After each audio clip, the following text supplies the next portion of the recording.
પ્રભુ આમ આગળ ચાલ્યા, ઘરની બહાર નીકળી ગયા, આંગણામાં બે વૃક્ષો હતા એની પાર નીકળી ગયા, પોતે તો નીકળી ગયા, પેલો ખાંડણીઓ અટકી ગયો, જોરથી એક ધક્કો આમ ઝટકો માર્યો, પેલા બે વૃક્ષો હતા એ પડ્યા, એમાંથી બે દિવ્ય પુરુષો પ્રગટ થયા, પ્રભુની સ્તુતિ કરી, વૃક્ષો પડ્યાનો અવાજ નહીં આવ્યો, સ્તુતિ કરી અને પેલા સ્તુતિ કરીને ગયા પછી કડાકા થયા. બોલો કેવું જ કહેવાય. મહાપ્રભુજી કહે છે કે જે બંધનમાં છે એ બીજાને મુક્ત કરે છે. પ્રભુની કેવી લીલા છે! જે બંધનમાં હોય બીજાને મુક્ત કરાવી શકે. પ્રભુ પોતે બંધનમાં છે અને નલકુબર મણિગ્રીવ જે વૃક્ષના રૂપની અંદર હતા એમને બંનેને મુક્ત કરાવ્યા. પરીક્ષિત મહારાજે પૂછ્યા બંને કોણ હતા?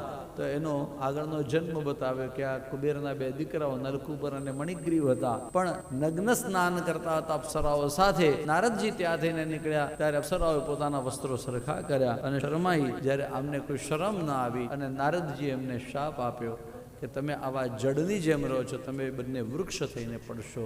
એ બંને વૃક્ષ થયા. આજ આ બંને જણા ભગવાનની સ્તુતિ કરતા એમ કહે છે કે નારદ મુનિએ જે શાપ દીધો એ બહુ સારું કર્યું.